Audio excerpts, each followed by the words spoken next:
Hi friends, आज रूस और यूक्रेन का जो विवाद महीनों से चल रहा था वो एक टर्निंग पॉइंट पर पहुंच गया है। रसिया ने डोनबास का जो विद्रोही क्षेत्र है यूक्रेन का, उसको मान्यता दे दिया है एक आज़ाद मुल्क के रूप में। Russia has recognise Donbas region of Ukraine as an independent nation. इसलिए मैंने कहा ये एक टर्निंग पॉइंट पर पहुंच गया है। अब ये टर्निंग पॉइंट को आप क्या कहेंगे? पड़ाव कहेंगे या मुकाम कहेंगे? This is an strategic halt और this is an logical end of the whole situation. ये निर्भर करता है कि कैसे इसका आप एनालिसिस करते हैं, कैसे इसको क्लैरिफाई करते हैं। इसीलिए मैंने, क्योंकि आज ही की घटना है, एक छोटा सा वीडियो बनाना चाहूँगा और प्रिसाइजली संक्षेप में छोटा छोटा एनालिसिस में करूँगा। पहली बात तो ये जो रसिया ने रिकॉग्नाइज किया डोनबास रीजन को, ये सिर्फ और सिर्फ पॉलिटिकल एक्शन है। ये एग्रेशन नहीं है, ये वॉर नहीं है, ये अटैक भी नहीं है, ये लड़ाई भी नहीं है, इन्वेजन भी नहीं है। इसलिए बार बार जो अमेरिका कह रहा है कि रसिया हैज़ वायलेटेड इंटरनेशनल लॉ, मेरे विचार में ये सही कहना नहीं होगा कि political action can not be unlawful. कोई भी ले सकता है, लिया, इन्होंने रिकॉग्नाइज किया। अगर ये गलत है तो फिर अमेरिका ने बहुत सारे देशों को रिकॉग्नाइज किया था जिसको नहीं करना चाहिए था। अमेरिका ने चाइना का जो एक हिस्सा था जो फॉर्मोसा में चला गया था, जो ताइवान आज कहलाता है, बहुत छोटा सा हिस्सा था, तो उन्होंने चाइना जो बहुत बड़े हिस्से में कम्युनिस्ट पार्टी की सरकार थी उसको रिकॉग्नाइज नहीं किया। किसको किया? ताइवान को कर दिया। अब फिर 2070 में 69-70 में उसकी आज़ादी छीन करके और कम्युनिस्ट चाइना को दे दिया। ये क्या है? इसलिए ये बड़ा विवाद की बात है कि क्या सही क्या गलत, जो भी है।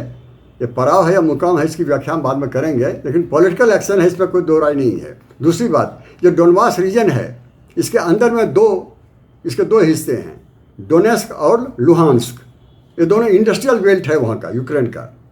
और पूर्वी हिस्से पर जो रसिया की जो सरहद है, पूर्वी हिस्से पर वहाँ का हिस्सा है। ये आज की लड़ाई नहीं है, 2014 से ही चल रहा है और 14,000-15,000 आदमी शहीद हो चुके हैं इसमें, और 2 बार बड़ी बुरी तरह से यूक्रेन इसमें पराजित हो चुका है उन विद्रोहियों के हाथों, वहाँ की सेना। So Ukrainian troops have been miserably suffered a massive defeat in the hands of the rebels. ये बहुत सारी कहानी इसके पीछे है।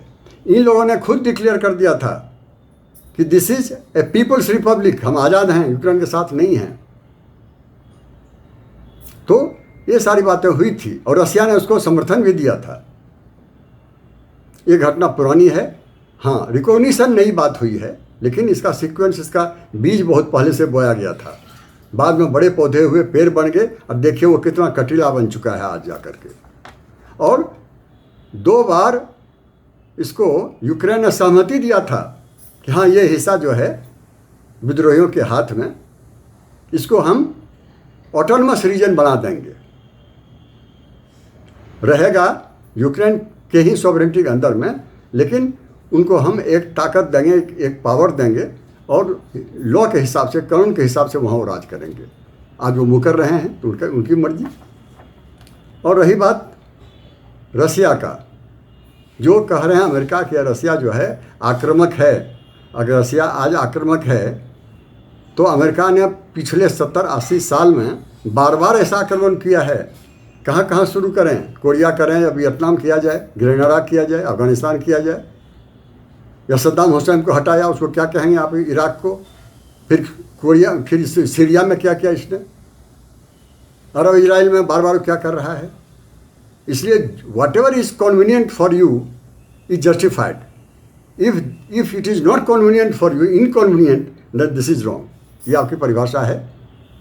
हमें तो रसिया और अमेरिका किसी से कुछ लेना देना नहीं है, लेकिन हम व्याख्या करेंगे एक न्यूट्रल के रूप में, एक निष्पक्ष के रूप में। ये सारी घटनाएं हुई हैं वहाँ पर। ये सारी बातें एक दिन में नहीं हुआ है, इसका जड़ बड़ा गहरा है, बहुत दिन से चल रहा है, बहुत सारी घटनाएं हो चुकी हैं, वन आफ्टर अनदर।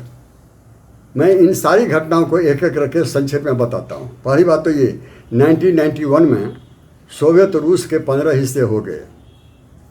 ये युद्ध का कारण नहीं था, ये खुद सोवियत रूस ने डिसाइड किया था कि हमको सुपर पावर बन के नहीं रहना है, अब कम्युनिस्ट देश के रूप में नहीं बन के रहना है। अब 15 देश के मिला करके जो हम एक बने हुए हैं, इतना बड़ा मुल्क, वो भी हमको नहीं रहना है। खुद भी डिसाइड कर लिया कि हमको टूटना है। पूरे इतिहास में पहली घटना हुई है जो मुल्क खुद ही डिसाइड कर ले कि हमको अपने को तोड़ देना है। किसी ने पराजित होकर के, किसी से पराजित होकर के वो नहीं टूटा, ये बात ध्यान में रखा जाए। दूसरी बात, अमेरिका ने कहा था कि आपके 15 हिस्से तो हो गए, लेकिन हम वादा करते हैं कि इसमें हम दखल नहीं देंगे, यहाँ नेटो नहीं आएगा, हमारी सेना नहीं आएगी, यहाँ औजार हमारा नहीं आएगा, आप शांति से रहें। लेकिन ये वादा उन्होंने निभाया नहीं, और अब तक में 8 या 9 उन 15 देशों में से नेटो का हिस्सा बना चुके हैं। और जो याद रखें कि नेटो जो है ये मिलिट्री ऑर्गेनाइजेशन है, मिलिट्री अलायंस है, ये छोटा मोटा नहीं है। और उसका हिस्सा किसी को बनाते हैं, इसका मतलब है कि आप दखल दे रहे हैं दूसरे देशों में। अब रसिया की सीमा पर जाकर के रसिया को हड़पना चाहते हैं, आप साफ जाहिर हो जाता है इससे। और दूसरी बात कि वहाँ पर सेना भेज दिया सब देशों में। तीसरी बात, वहाँ पर बड़े बड़े मिसाइल लगा दिए गए। ये सारी घटना अमेरिका ने किया है, तो रसिया का कान खड़ा होना स्वाभाविक था। 2008 में फिर खुल करके सहमति दे दी यूक्रेन को, बेलारूस को, कि आपको भी हम ले लेंगे इसमें नेटो में। फिर और सचेत हो गया रसिया कि हमारे लिए तो नेशनल सिक्योरिटी का सवाल उठ गया, नेशनल ये इंटीग्रेशन की परेशानी बढ़ जाएगी हमारे लिए। तो ये भी थोड़ा सचेत हो गया। लेकिन फिर एक और घटना हो गई 2014 में, जो यूक्रेन के प्रेसिडेंट थे उनको इलीगली अपने पोस्ट से हटा दिया गया। He was removed from his post unlawfully. वो सिर्फ इसलिए वो नहीं चाहते थे कि नेटो यहाँ पर आवे। अब तो रसिया को सचेत होना स्वाभाविक ही था।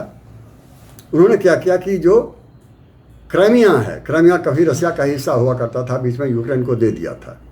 वहाँ रसियन लोग हैं, रसियन भाषा बोलते हैं। वो ब्लैक सी का ये पेनिनसुला है और यूक्रेन का हिस्सा था। वहाँ पर जनमत संग्रह हुआ और उसने डिसाइड किया कि नहीं, अब हम रसिया के साथ ही जाएंगे, यूक्रेन के साथ नहीं रहेंगे। तो उन लोगों की सहमति से उनको एनेक्सेशन किया, इन्वेजन नहीं किया, ज़बरदस्ती अपने देश में नहीं मिला लिया। वो बिल्कुल लॉ के अनुसार सही काम हुआ है, जैसा कि भारत ने सिक्किम का किया है एनेक्सेशन।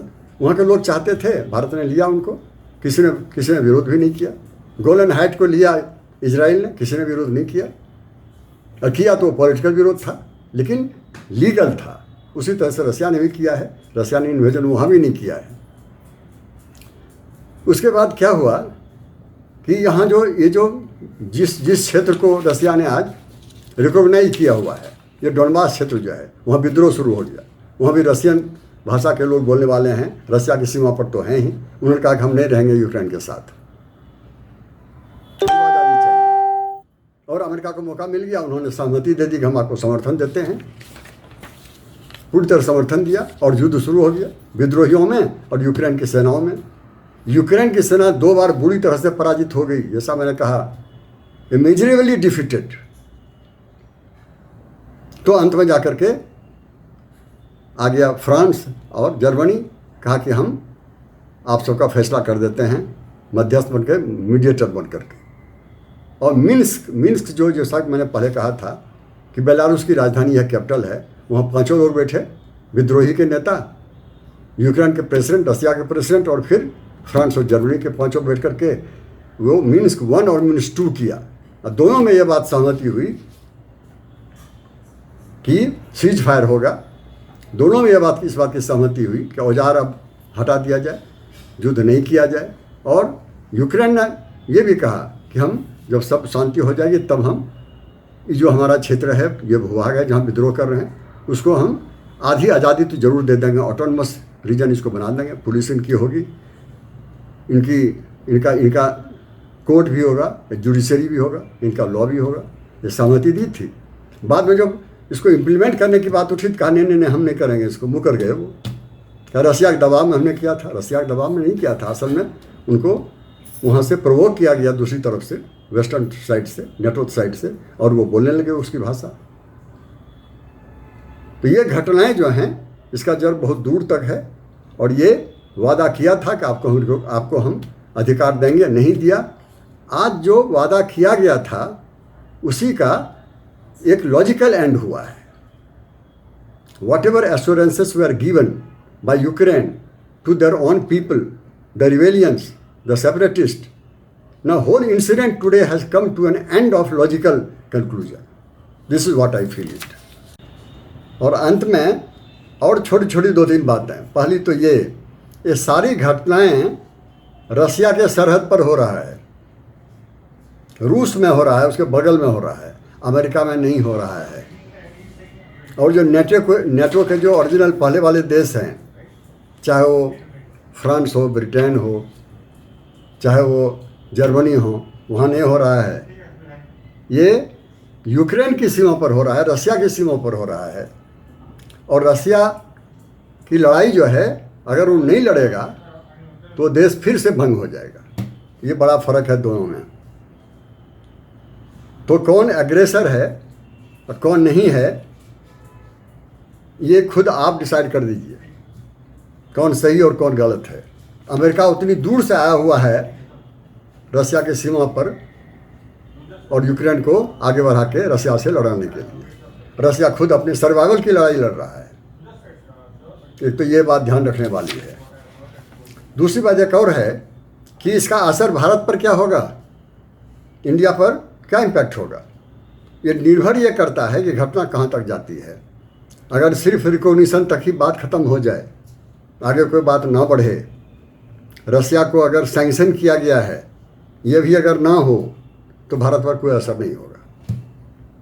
अगर कहीं रसिया पर सैंक्शन किया गया या कहीं युद्ध हो गया और बात आगे बढ़ गई, तो रणनीति के हिसाब से रसिया को चीन पर डिपेंड होना पड़ेगा, और बड़ी बुरी तरह से डिपेंड करेगा। रसिया के पास पैसा नहीं है, दौलत नहीं है। अमेरिका और पूरे यूरोप के विरुद्ध अकेले रसिया को लड़ना, फौज तो ठीक है, सेना है, लेकिन आज की लड़ाई सेना नहीं, सेना के साथ साथ पैसा लड़ता है, दौलत लड़ता है। Economic strength is the determining factor. तो रसिया पर जितना डिपेंड करेगा, रसिया जितना डिपेंड करेगा चाइना पर, भारत की उतनी परेशानी बढ़ेगी। फिर चाइना की कोई बात वो नहीं कह पाएगा। और चाइना 70,000 फौज लेकर के अभी भी भारत की सीमा पर है। आप अंदाज कर लीजिए कितनी परेशानी होगी भारत। दूसरी बात, यूक्रेन के साथ जो व्यापार हो रहा है वो बंद होगा, तो वहाँ 20 से 30,000 लोग भारत के हैं, उसकी परेशानी हो जाएगी। उनके पेरेंट्स जो मेडिकल कॉलेज में वहाँ बच्चे पढ़ रहे हैं, उन्होंने लोन लेकर के बच्चों को भेजा है, पढ़ाई बंद हो जाएगी। तीसरी बात कि यूरोप का ध्यान, अमेरिका का ध्यान रसिया पर रहेगा, और यहाँ जो है इंडो पैसिफिक रीजन, जहाँ भारत की सुरक्षा का सवाल है, व्यापार का सवाल है, उस पर ध्यान उन लोगों का कम हो जाएगा। अमेरिका के इसके चलते भारत की परेशानी बढ़नी है। अफगानिस्तान में ध्यान नहीं जाएगा। चाइना जो सीमा पर बैठा हुआ है, वहाँ अमेरिका का या रूस का या यूरोप का ध्यान नहीं जाएगा, भारत की परेशानी बढ़ेगी। तो बहुत कारणों से भारत की परेशानी बढ़ सकती है। वो डिपेंड इस पर करता है कि ये विवाद कहाँ तक बढ़ेगा। और फिर एक और बात कही जा रही है, वो ये कि क्या थर्ड वर्ल्ड वॉर हो जाएगा या कोल्ड वॉर होगा। थर्ड वर्ल्ड वॉर तो मेरे हिसाब से बिल्कुल नहीं होगा। इसलिए ये न्यूक्लियर जो है, ये डेटरेंस, इसके डर से कोई लड़ाई, फुल फ्लेज लड़ाई तो शुरू नहीं करेगा। ये छोटा सा एटम बम जब लगाया गया था 1945 में जापान में, उसका परिणाम लोग भुगत चुके हैं। अमेरिका को भी उतना ही डर है, और रसिया खाली हाथ नहीं है। रसिया को अमेरिका से ज़्यादा न्यूक्लियर वेपन्स हैं। तो थर्ड वर्ल्ड वॉर तो नहीं होगा। कोल्ड वॉर हो सकता है, लेकिन कोल्ड वॉर का रूप अलग होगा, क्योंकि बहुत सारी चीज़ें आज नहीं हैं जो उस समय थी। कोल्ड वॉर फर्स्ट हो चुका है, फिर देता हो चुका है, फिर कोल्ड वॉर सेकेंड हो चुका है। कोल्ड वॉर थर्ड हो सकता है अमेरिका और रसिया के बीच में, लेकिन कोल्ड वॉर का रूप अलग होगा, जैसे मैंने कहा। इन्हीं बातों के साथ मैं अपनी बात समाप्त करना चाहूँगा। Thank you very much to each and every one of you.